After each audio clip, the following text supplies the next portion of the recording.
Um, Molly will, there you go. She has roll call. Go ahead, Molly. Great, thanks. So for our notes, I see Pete Leonard, Craig Kissinger, Jamie Fry Figura, Mark Lohman. Sorry, I lost my screen for a second here. Oh no. Jasmine The dog Williams, ate it. Sarah Blaylock, Mike Massey, Jennifer Harris, Monica Pruitt, Ben Endres, and Dan Kuners. So if there's anyone who didn't hear their name mentioned, go ahead and put that in the chat.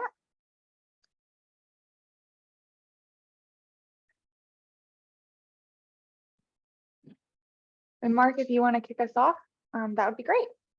Sure. Good afternoon, everyone.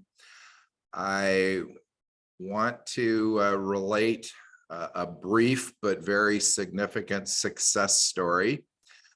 Ty Holloway is a person I met when he was incarcerated at Kewanee Life Skills Reentry Center.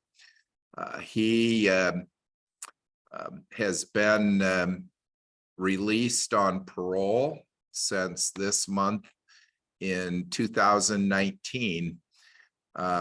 His time in the Illinois Department of Corrections was significantly long. He entered prison in 1981, and when Kewanee Life Skills Reentry Center was started, he applied and was accepted to be transferred there. He completed various life skills programs and classes, as well as some occupational training through the Illinois Department of Corrections and through the American Job Center. Upon his release, he became an employee of our local community college, Blackhawk College, with the approval of the college president, and went to work for Blackhawk, handling maintenance for one of their outlying outreach campuses in Rock Island, Illinois. And he not only became an employee for them, but he became his own supervisor at that location. And while working there, he also continued his education and took classes at Blackhawk College. Recently, he was born in 1962, and in February, the healthcare provider at the clinic that he was using was aware of his birthday and they threw him a birthday party, which I thought was pretty amazing because I've never had a healthcare provider give me a birthday party, even though they know my birthday. And his projected discharge date is November 22nd of this month. And he's used our American Job Center multiple times, both the pre-release and post-release. He stays in touch with one of our career planners, and so he's going to visit on the 22nd or 23rd, and we're going to celebrate with him. He's someone who has reintegrated well into society, but he'll admit that it continues to be challenging at times since he was in prison from 1981 until 2019. But Ty Holloway has definitely been a success story for us here in our local area. Someone who started out somewhere else, but chose to remain in our local area when he was released. I think at least one of you on the meeting today may be acquainted with Ty. And if you'd like to get in touch with him again, I'm sure he would appreciate it. Great, thank you, Mark. Okay, So that actually frames our next part of this conversation really well. A little bit about the agenda today. We'll start our conversation with some committee discussion here. And then at 12:30, we're going to have Juan Jose Gonzalez join us from Ed Systems to give a more in-depth look at career pathways. We had an overview last month, and he'll provide some specific examples that will guide our work plan development. So I'm just going to take a few moments. You'll notice we have times on these slides where, because we have a really full schedule today, we're going to be, conscious of time throughout. And so this is just as we lead into our discussion today, this slide just guides our committee charges and priorities. Again, looking at service integration, career pathway awareness, and continuous improvement. And we, on the word of successes and hearing from, individuals who are employed, who have been on day release or returning citizens, we had another success in September. So Mark, do you want to give this overview of the our September quarterly meeting with the CPTP? Sure. We had a very good day in Kewanee, Illinois. We started out with the morning meeting, which was our official committee meeting of the Career Pathways for Targeted Populations of the Illinois Workforce Innovation Board. That was hosted at Blackhawk College at their Community Education Center in downtown Kewanee. We had our meeting, which featured one of the returning citizens, Brock Isbell, as well as our business owner and founder, Ben Endres of Midwest Trailer Manufacturing. And we also had the presentation by Jeff Horvath of PLZ Corporation. The lunch was served, and then after that, we headed off to visit Kewanee Life Skills Reentry Center, as well as Midwest Trailer Manufacturing. And the afternoon was sponsored by our local Workforce Development Board and our American Job Center. Our participants included people in person as well as online in the morning. And then in the afternoon, it was some additional people who were not there in the morning, as well as some stayed after the morning session. We had representatives of business, workforce development professionals, a community college, a university, state employees, and it was really a good cross section of all of us who are providing services and training and employment in the workforce sector. Any questions? And Ben is on our call today, and Ben was one of our presenters, so that's great. There is a link here on the slide, and you'll get this link after, or you'll get the slides after this meeting as well. And so if you weren't able to make it and want to hear the recording, you'll be able to access that too. The recording is very worthwhile, not because we had a so-called business meeting, but because of Ben and Brock and Jeff speaking. All three are very, very good. Brock indicated he wasn't much of a public speaker, but he did a super job. And we had three informative presentations that really came from the heart, I think.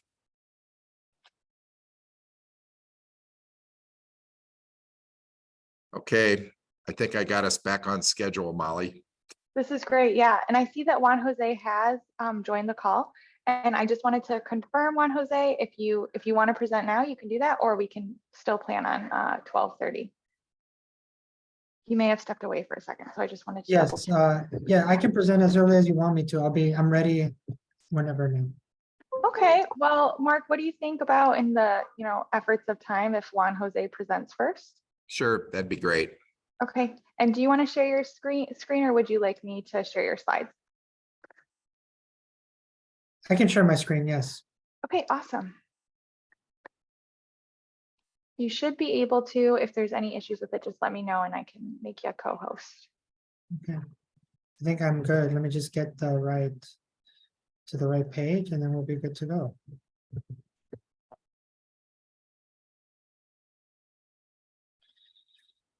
Hi, everyone. My name is Juan Jose Gonzalez. I am with Education Systems Center. I am the Pathways Director for Education Systems Center, and I've been asked to present to you today about kind of some work Ed Systems has been doing in the pathway space about developing what we call middle skills pathways, which are targeted at adults, whether they be adults with disabilities, adults who are returning citizens, out of school youth, WIOA participants, things of that nature. So this is kind of a project space that we've been doing primarily focused in the Chicagoland area, but the concepts are very much applicable throughout the state and throughout kind of the workforce system. I've put into the chat a link to this slide deck because it's something that I would love folks to kind of be able to click through and access on their own, save some of the hyperlinks if you want to kind of further deep dive them. And I did a version of this presentation a couple months ago to kind of the disability work group that's a part of this overall project. So appreciate kind of having an opportunity to share with you all, and I appreciate your time. A little bit about my organization. Education Systems Center is officially a part of Northern Illinois University. We are in the outreach division and primarily focus on 3 key bucket areas. We really care about college and career pathways, whether it be in high school, community college, university, and or workforce systems. We have a big emphasis on bridges to post-secondary, which includes transition to college, dual credit, transitional instruction, and bridge programming as well. And we also have kind of work a lot with states' data systems and longitudinal data sets. You know, we do our work statewide with state agencies and kind of in large coalitions, but we also deep dive our work with particular community networks throughout the state who are kind of piloting some of our policy recommendations or kind of our best practices as well. A little bit of background on kind of how the current project that I'm going to speak around, which is like middle skills pathways, got started. We were requested by a community foundation, the Bridges for Brighter Futures Fund, to kind of do a deep landscape analysis of what are middle skill career pathway areas, and I'll define middle skills as something that's beyond high school, but less than a bachelor's degree. Anything in there is something that we're calling a middle skill pathways. And they wanted us to kind of think about like, okay, what is a framework and glossary to understand middle skills pathways in the state? What are some kind of sample pathway progressions that an adult can target or kind of be involved in? And we really wanted us to kind of connect with other organizations who are doing this space and build a community of practice. We have a landing page for this, for a lot of our work here at the bottom of your screen, which when you click on comes up to a landing page. And now kind of walk through some of our initial analysis, but deep, robust analysis on all our pathways exists on that webpage. Also, I know I'm sharing my screen, but at any point, if anyone just wants to chime in or kind of interrupt me or pause me, definitely feel free to do so. This is going to be kind of a back and forth conversation. The audience for our work is kind of 4 primary audiences, right? Like, so one of our target is like training providers, folks who are actually kind of working with target populations to kind of train folks in pathway systems and pathway acquisition. System implementers like large bureaucracies or kind of state agencies, policymakers like elected officials, and also for the philanthropic community who fund pathways work or fund innovation in this space. A lot of this work in our middle skills pathways was really grounded in some lessons learned with the Illinois Community College Board. We kind of were contracted or partnered with the Illinois Community College Board to create model programs of study, which is our pathways that are in alignment with federal funds to be implemented at high school and community college. The key thing about that work was this notion of a high priority occupation and a promising credential. We really kind of drilled that pathways that we really want to target or benchmark to are those pathways that provide our populations or our clients the opportunity for a growth occupation. Means that our occupation is growing over time, but more importantly, it provides that a person an opportunity and potential for a living wage. We used MIT's living wage calculator, and we really narrowed in on the notion that we wanted to benchmark to occupations or pathways that could at their median had the living wage, had a wage that was would sustain a living wage for an adult and one child in Illinois, right? So we didn't want to just hit minimum wage benchmarks. We wanted pathways that have opportunities for living wage benchmarks. Therefore, as a result, any promising credential was a degree or certificate that helps someone gain access to a high priority occupation and that living wage. We really envision pathway progressions heavily to and through the community college system in our state, but we realize that with kind of dealing with target populations, sometimes that's not always the best situation, right? Especially with returning citizens or people with disabilities. We really need to kind of think about alternative methods, and we take that in mind in some of our middle skills pathways work as well. I wanted to kind of Juan, I had a question. Sorry. Yeah. Could you go back to that prior slide? Mhm. So it says occupation salaries are near or greater than the living wage. I know you guys use MIT, but as an employer, I have no idea about MIT's system, and and we're the ones that employ the individuals. So what is that living wage for Illinois? Yes. The living wage for Illinois at the moment, to be able to sustain one adult and one child, is around between $30 and $35 an hour. Right? And living wage in that situation means you're able to pay all your bills, but you're not putting towards savings or retirement. Right? So the living wage has gotten really high, as you imagine, the last couple of years due to inflation. But the living wage also adjusts depending on your family size, how many people in the family work, and how many children you have. So so that'll vary, but I'll give you an example of MIT's living wage calculator, how it kind of pans out. And what I like about the MIT living wage calculator, it could be done for the whole state or for certain counties in the state. So it's something that you could also, or metro areas. So in Illinois, for example, you see the results for the whole state. The living wage for one individual, kind of one adult living by themselves, is about $34 an hour. With one child, one adult, one child, is $34.71. But if I was an adult living by myself, the living wage would be about $18 an hour, right? So you kind of the living wage calculator adjusts for the size of your family, how many are working, and calculates from there. And once again, it's only for your kind of day-to-day expenses, not for like savings or retirement. Thank you. Thank you for that question. No, thank you. No, that's good information. Thank you. No problem. What I also wanted to highlight is, there's some other resources around kind of, well, what occupations, how do we know what is the average occupation salary and benefit, right? So, we at many times use this opportunity to kind of encourage folks to explore the Department of Labor's career one-stop page. My assumption is a lot of you are all very familiar with this data, right? When you think about kind of looking for registered nurses, for example, in the state of Illinois, you can always get a lot of information from folks from the Department of Labor page, and this information has been recently updated.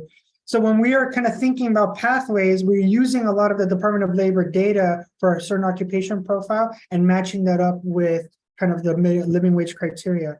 What I like about the career one-stop page is that it provides descriptions for certain occupations, but also includes median or typical wages for folks in this occupation by a region. So in this case, for the whole state of Illinois, their wages as an annual salary and as an hourly rate. And it also gives you the type of education you need to get in this role. And as you can imagine, of the current people in this role, it gives you kind of a breakdown of how many of those have what level of education. So you can get a sense of what it would take to really succeed, or what does it take to really get into this occupation. Team, I just want to talk, when we talk barriers, so can you go back there again? Sorry. I don't mean to interrupt, but I do. You said it was recently updated.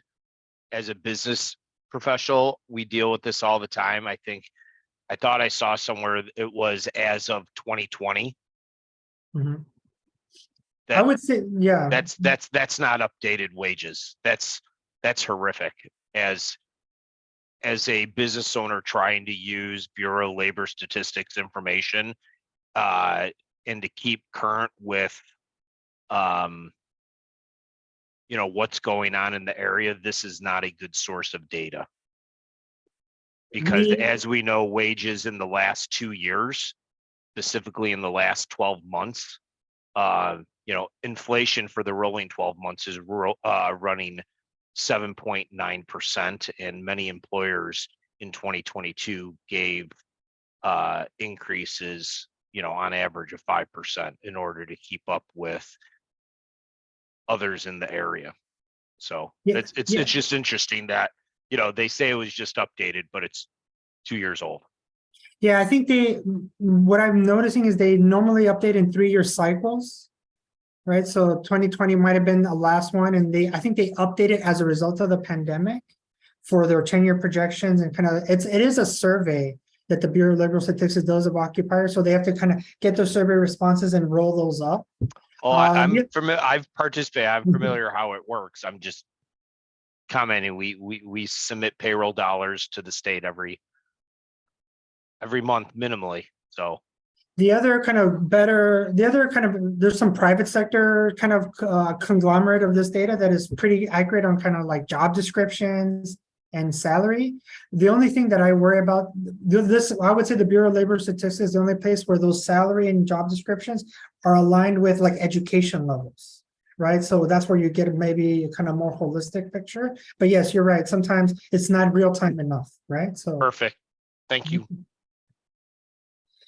Some things I wanted to highlight and that I did a little bit is just kind of the notion that the Department of Labor data allows us to clearly benchmark to kind of standards for living wage and education level, which are really important when you're thinking about creating pathways and benchmarking to what pathways and occupations are we benchmarking to, right? When we're trying to help folks get back into the workforce, we really need that sense of like, are we setting them up on a trajectory towards an occupation that they can reasonably acquire, or are we setting them up for like a dead-end occupation as well?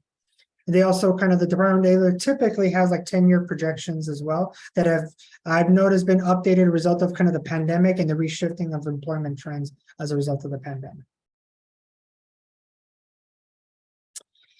Let's talk about kind of the framework and terminology that is a little more relevant for kind of pathway creation. Many times when we think about creation of pathways, many times people think of a straight linear design where people start on the left or start and kind of immediately and through immediate succession and step building, move along their pathway. But the reality is, and the lessons that we've learned is that pathway progression or career advancement is a little more of a system of chutes and ladders, right? People might take a step forward, take a couple steps back, get in trouble financially, have to move or change, there's a different allocation of their budget and the resources that really disrupts their pathway progression and their occupation success. So we have to sometimes keep that in mind when creating kind of benchmark occupations and benchmark pathways, right? More importantly, over the last couple of years and over the last year, we kind of worked with a lot of kind of CBOs or community-based organizations that work with kind of adults trying to enter certain occupations and pathways. And we learned that certain things, right? One of the key things that a lot of target populations need is the adult learners in those that we are working with need sustained and prolonged support in their wraparound services.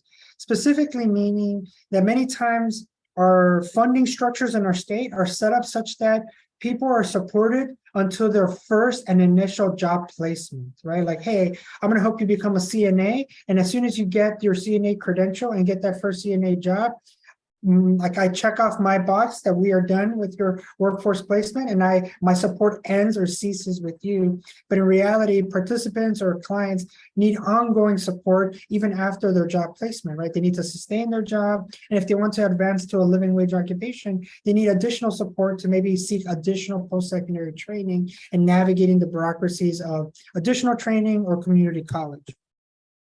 Secondly, organizations sometimes lack actionable data about the participants, right? And what that means is, yes, we collect data a lot on race, ethnicity, age, kind of things of that nature.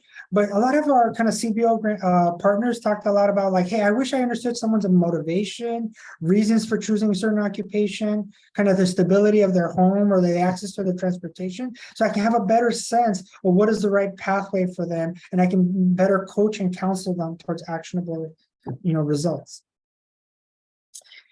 And these are things that are impacting kind of what we consider the typical pathway progression strategies, right? Many times, many community colleges or nonprofits have bridge programs with folks who are looking for a high school diploma or lack certain language skills or trying to re-enter in the workforce.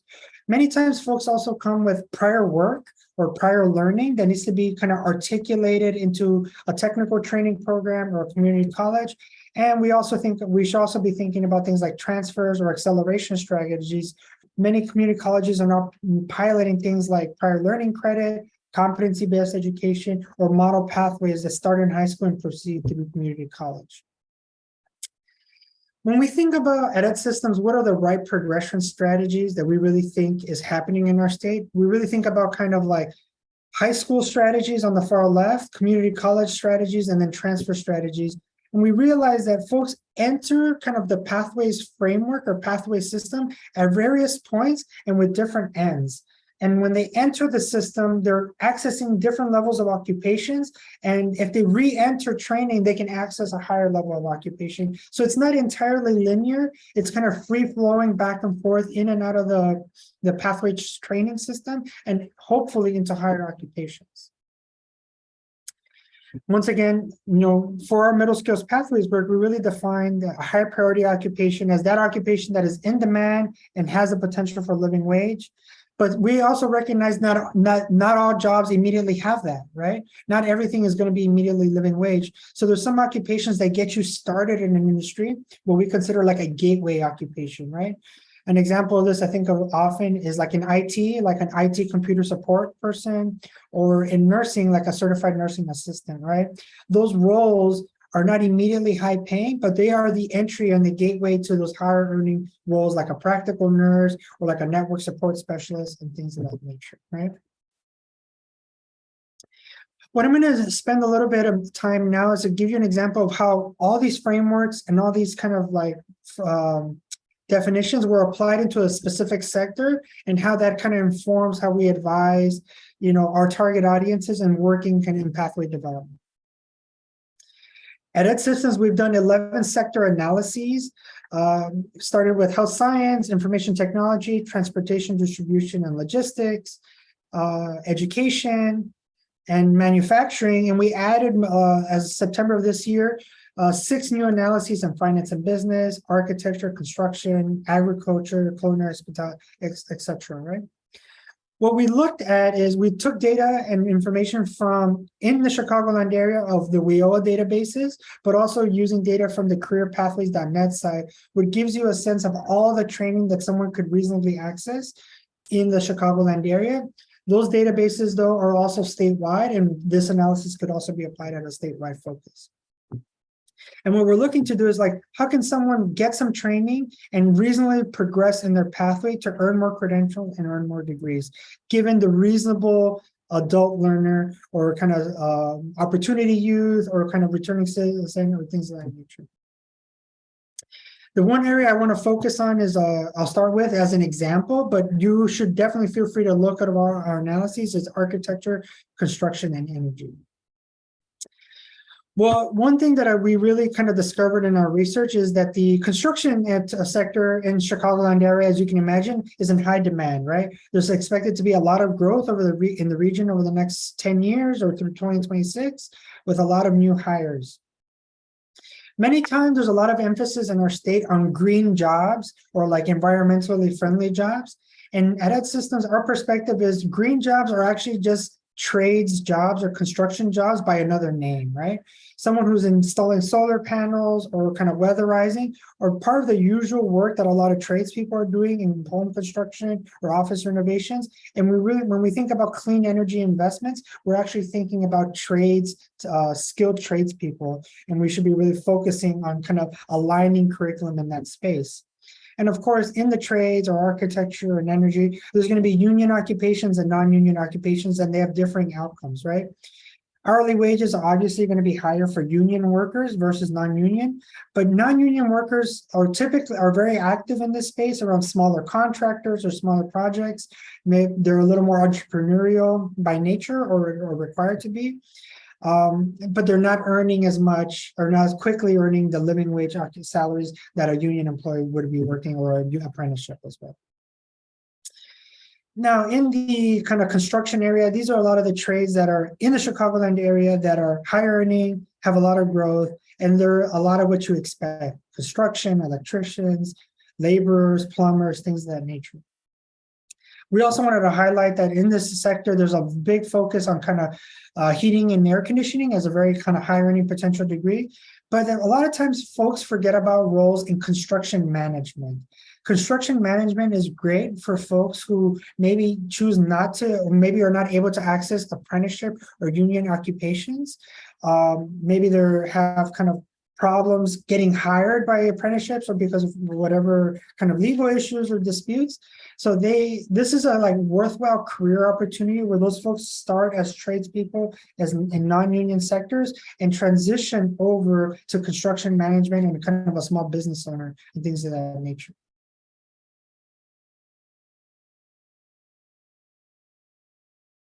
I see there's a question here about kind of new skills needed for community college students, for example, how to like access technology in software or like open an email. Yes, a lot of our work in our edit systems targets kind of like fundamental competencies and foundational skills. Unfortunately, a lot of our work is more tailored at kind of the foundational competencies and skills aimed at a high school student to then transition to college. We are admittedly a little weak around kind of what can an adult trying to transition back to community college access and do in order to get prepared for that. But the competencies and those skill sets are generally similar. And I'll provide a link in a little bit to kind of where some of those foundational competencies in employability and kind of technology access might be helpful for those who are creating programs or running programs as well. As you can see, the private training landscape in construction is, dominated a little bit by registered apprenticeships, but there is some nonprofit training going on for displaced workers and in the non-pre-apprenticeship line. There is an active competition, however, from community colleges in this construction learning landscape. So what I like to tell folks is that, yes, in construction and trades, you can get a job without going to community college, and that's many people, a large portion of the sector does so. But for those who are not able to access union apprenticeships or union jobs and are doing this kind of like in a non-union setting, community college access is going to be so important if they want to get access to those construction management occupations. So kind of training providers should long-term be thinking about how can we get folks that initial job and skills, but over time or long-term, how can we get them access to basic community college certificates that will support them in construction management as well. And Juan, shouldn't there also be an emphasis on creating non-union structured registered apprenticeships? Because I mean, we're just forgiving billions or millions of dollars of college debt, where people may not have to accumulate. The answer isn't just go to a college to get that if you can't get into a union. I mean, unfortunately, that's what I heard, but it sounds like we need to create multiple models, both union and non-union, and maybe strip away the union language, and it's really, the union is a training provider, right? And really get down to how do we create robust training providers that allow for on-the-job learning, whether it's a registered apprenticeship, because some of those basic skills for those entry-level jobs don't need a full apprenticeship. You're not going to have an apprenticeship for a laborer. No, I agree with you. I think what I'm saying is that let's say you don't get into an apprenticeship and you want an entry-level job. There is a lot of nonprofit training providers that get you that entry-level job, right? And I agree with you there. And it's somewhat robust, but it's still a little lacking. But yes, it should be more robust. What I'm suggesting though is once you get into the trades in a non-apprenticeship space, to get to a living wage, you're going to have to move into construction management. And then at that point, you're going to need some foundational business 101 skills, management skills that are typically offered at your local community college. Hi, Yeah. just two things real quick. One, I know Jamie's hand was raised. And then number 2 is, just to frame all of this, we have about 10 minutes left in this section. And then we need to move to the next section. So just checking in with those 2 items real quick. No problem. I'll be done in 5. Okay, great. Thank you. Yep, I think Jamie, did you have a question? And this slide just shows kind of some of what I imagine are kind of progression strategies for folks into the trades programs at the community college, in this case, City Colleges of Chicago. What you'll notice here, though, is the solid lines means that there's a direct transition point. So from Chicago Public Schools, they have direct transition opportunities into community college for construction trades and construction management. But there is not a good transition point from private nonprofit training providers into the community college setting. And that's essentially a lot of the lessons learned here, right? Nonprofit training providers are building up and getting folks entry-level roles, but many times they're not focused on preparing them to engage the community college system to get some skills that might move them up in their pathway and move them to higher skills, right? So these are some of the recommendation strategies in this sector. There's definitely a lot of that. There's kind of similar analyses in health science, IT, manufacturing. If any of you are engaged in training programs for those sectors, I definitely encourage you to look at our middle skills pathways and think about how adults that you're targeting could get an entry-level job, but keep progressing, and what skills it would take for them to access some of that training. Thank you, Mama. That was so helpful. Were there any other questions I've been looking at the chat. I don't see any others, but are there any other questions that people had throughout that presentation? Juan, do you also have examples, since this is the returning citizen group, of when we talk about targeted populations, this committee, right? So, and then this specific work group is returning citizen. Is there any data, or have you developed anything for these targeted populations and not just general in nature? As you said, a lot of it is from high school to community college, right? Well, the fact of the matter is, the great success story that Mark shared, this person, as their career pathway was very different, being that they were incarcerated for a number of years. Actually, we recently, I think, submitted a report to the Illinois Department of Corrections about kind of some trades programs that they were doing in the statewide Department of Correctional system, made some recommendations on how to, look for a report and put it in the link, but made some recommendations about like, hey, you have a lot of training like some carpentry type training programs in the state, but they need to become maybe potentially more modular, right? Because someone should be able to access your correctional system, get some training there, and then continue their training back in their home region, home state, because many times there's think that the corrections facility is not long enough to get the full set of training, right? So the things maybe need to move to a more modular system. Let me look for that report and kind of drop it in. Thank you. Okay.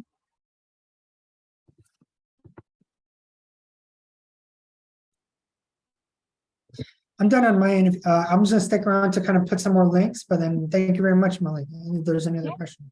And I think Jasmine, your hand is raised. Thank you so much for what you shared. My name is Jasmine Williams. I am from the Chicago Cook Workforce Partnership in the policy department. And we've been working on an in-depth analysis of where our returning citizens were placed. And I think that some of what we've come up with could be compare really well with some of the things that you've been seeing and talking about. Basically, ours is a look back over the last 5 years of who indicated that they were a returning citizen and where they were placed, including the wages associated with that. And so some of the things that were trending on your end were also trending on my end, with like manufacturing and transportation being our 2 biggest employers of those groups. But I love to, at the appropriate time, share that information with this group and you as well, Juan, to just look at, what the wages look like. We had an average wage of $19.47 for each person. So just listening to you saying that the living wage is, $30, $35 an hour. I think it could really pair well. So I just wanted to put that out there just because it just seemed like it fit right here. Right.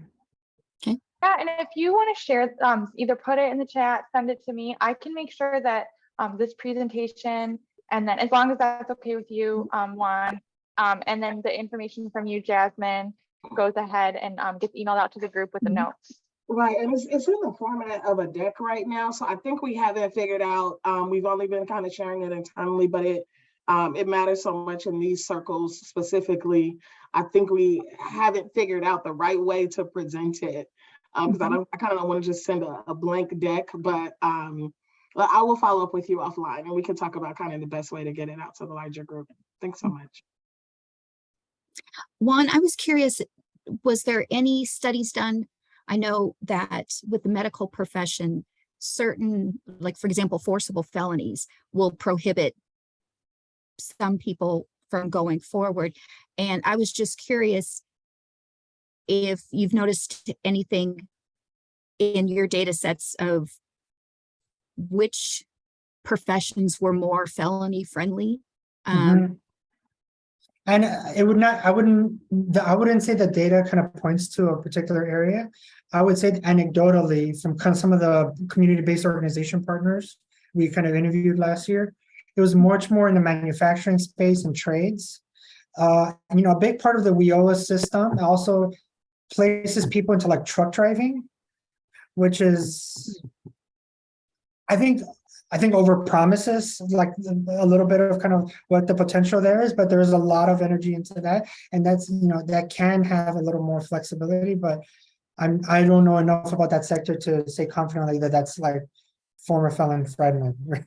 Okay.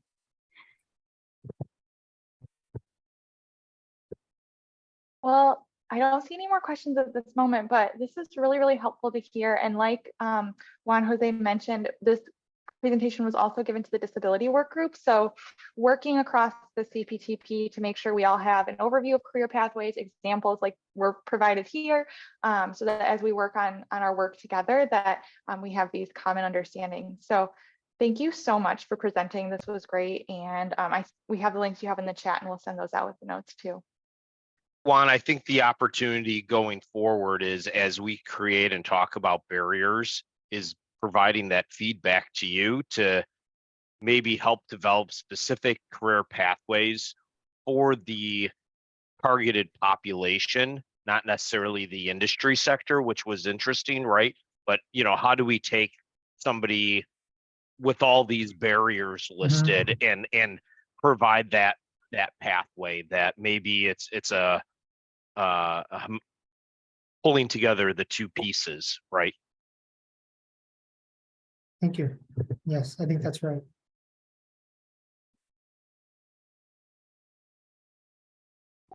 I am going to share my screen again. And thank you so much again for that. That was so helpful. Mark, before I go into the survey results from our last meeting, is there anything you want to add or mention before I go into this part? One quick thing leading up to our next meeting. And that next meeting is December 6th at noon, about a month from now. We would like to have individuals who have lived experiences join this work group. And I have people who would certainly qualify, but I don't want to limit selection to people who have been local to my area. I think it would be helpful if we had at least one person from the Chicago Cook area and at least one person from downstate Illinois. So if you will think about that and let Molly Cook and me know, we can work on that between now and December 6th and see who we might invite to participate. Thank you. Great. So the presentation we just had, along with Mark's comments just there, really frame this next conversation nicely, which is thinking about how we want to focus our work as a work group and develop a work plan to promote career pathways for returning citizens. So many of you, thank you so much, filled out a survey prior to this meeting last month regarding some of the barriers we've discussed, solutions, and possible ways we might address those as a group. And so I want to go over the results of that survey in the next 5 minutes. And then based on your feedback over the course of the next month prior to our next meeting, we'll create a draft work plan that guides our work moving forward that you'll all have a chance to comment on and workshop with us. So one of the first questions asked on this homework survey was to rank the barriers that we need to focus on for this group in order of most urgency. So you'll see there the graph on the left it demonstrates how they were ranked, but I actually listed those on the right. It's kind of hard to see on the graph. So the barriers that were the most important reflected on the survey to address are negative stigma, housing and healthcare, legal barriers, and transportation were the top 4. And you can see the others listed there in order. And we'll go into this a bit more in the following slides. So the next question said, keeping in mind those barriers, what are some solutions to kind of address these barriers? Ranked in the order of priority, with 1 being most urgent. And you can see the graph there, and then it's also written out in text to the right. And those solutions that were considered the most urgent were resources for employees to create value propositions for job entry, resources for employers, including a committee member with lived experience, as Mark just addressed, digital literacy opportunity. Oops, I meant to move you all on my screen and I clicked the slide. Digital literacy opportunities for returning citizens and resources for educators. So then this was a text survey question asking how might we address these solutions? And I put the full comments here in the slideshow on the next 2 slides, but I worked to put in bold some of those overarching themes that were brought out as solutions and addressing these solutions. So we had sharing of best practices, hosting webinars, an action employer symposium, webinars on best practices, messaging, a multi-channel approach, adding the committee member with lived experience, and then again, interacting with those of lived experience. So breaking this down, these were the top barriers we discussed focusing on addressing in our work plan in order. So these are in order numerically. So this is just an iteration of the slide you saw previously with these barriers. But as we're building out the work plan the next month, do you have any comments or discussion items on the order of these barriers to address? Or are we missing any? Mhm.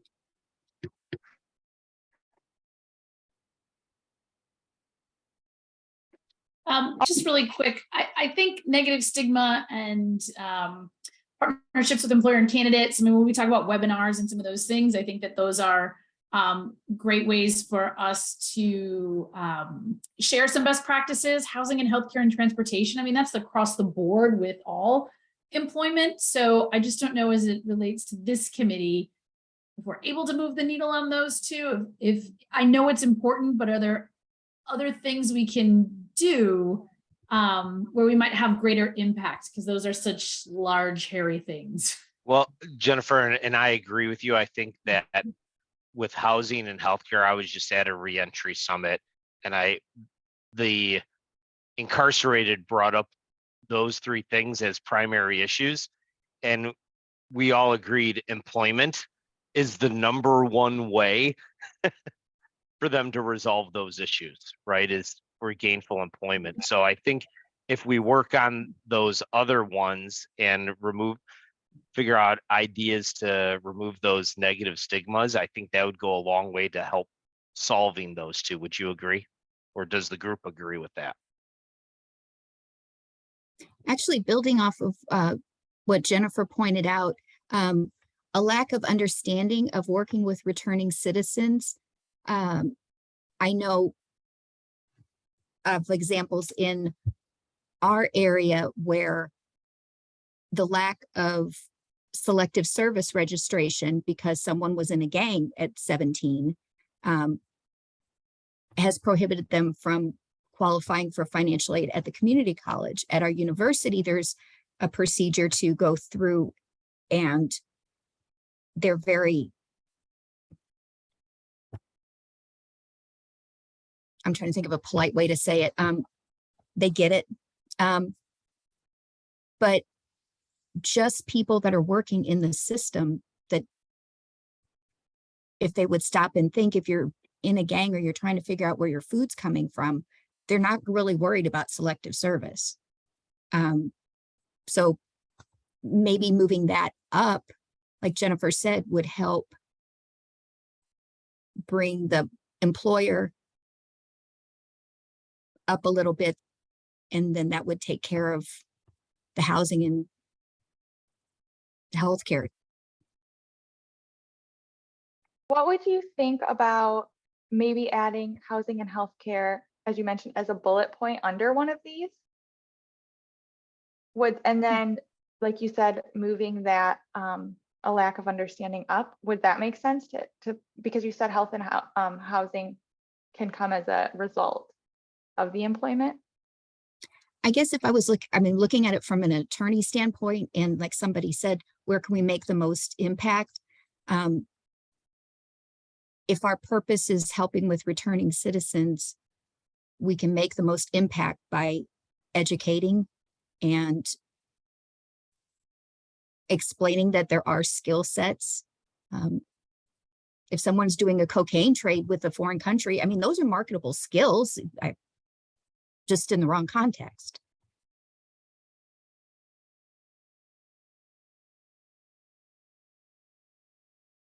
I see Craig posted in the chat, stigma, fear, lack of understanding could potentially be rolled into one.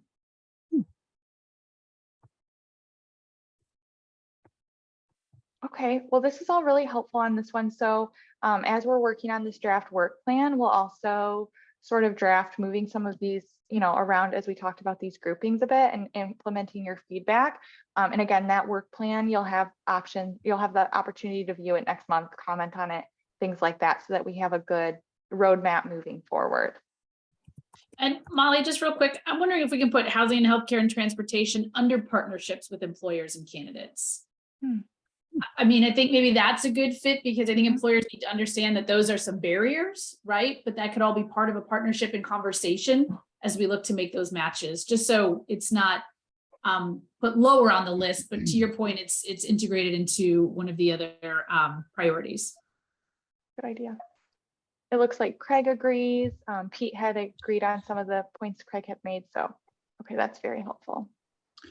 I do have one comment in our specific area or in our specific company with MTM is really all of these items listed as barriers were fairly easy to overcome. Overcome. It seemed like, and maybe some areas are a lot harder, but the biggest thing I've found is once they are employed, once they're integrated back into society a little bit, they still lack community. They do have their fellow employees that they kind of find community with, but sometimes that's not the most healthy. And I just see some of these guys really struggling with finding the community. They get lonely, they get bored, they maybe don't have things to do in the evenings. And I see them getting a little bit disenchanted with life. And I don't know, that's just something I'm personally trying to work on, is how to get them community, because many of them don't have family when they stay around here. So it's to me, that's the biggest barrier for them to have a good, meaningful life, post release. But So Ben, I'll try to find it and share with the committee. There was an excellent article about retention of returning citizens that, once they are, gainfully employed, it's to your point, it's the engagement for them looks different than the engagement for another employee. Mhm. Exactly talking about the things that you were talking about and how employers need to realize that the same methods you use aren't necessarily gonna be as meaningful. So I think there's a lot of work that we could do around that, and it would be really helpful for employers. So I'll try to find that and I'll send it to you, Molly, and just send it to the group. Great. Mhm. Okay, well, this is really helpful. I'm going to switch to the next step slide and then turn it back over to Mark. We'll be working on a draft work plan in the next month, thinking about these barriers, thinking about some of the suggestions you provided on the survey to address these barriers. And then in December, again, you'll get a chance to comment, feedback on that, and then we'll start moving on our work plan list. Oh, you know what? And I forgot we switched the order of this. So let me skip to our final slide here and not give you all motion sickness going through all these slides. And then Mark, I'll turn it to you to wrap us up. Let's see. Okay.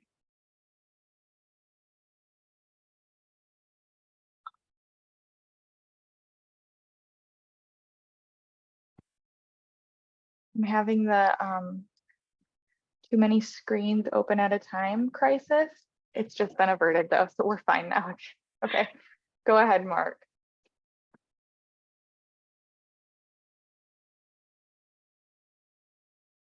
Oh, we can't hear you, Mark. I think you're on mute.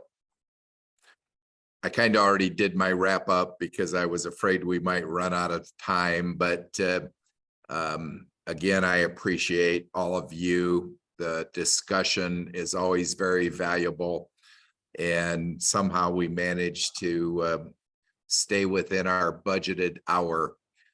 Feel free to exchange comments and follow up by email, and take a look at the links that were provided by Juan. He provided a link to a document and another document, and you can save the chat. And if you're not familiar with how to do that, Molly can send out all of this. So I look forward to seeing you on December 6th. And as you think of people with lived experiences who have been justice involved or justice impacted, please let us know. Have a great Thanksgiving, and we will see you soon.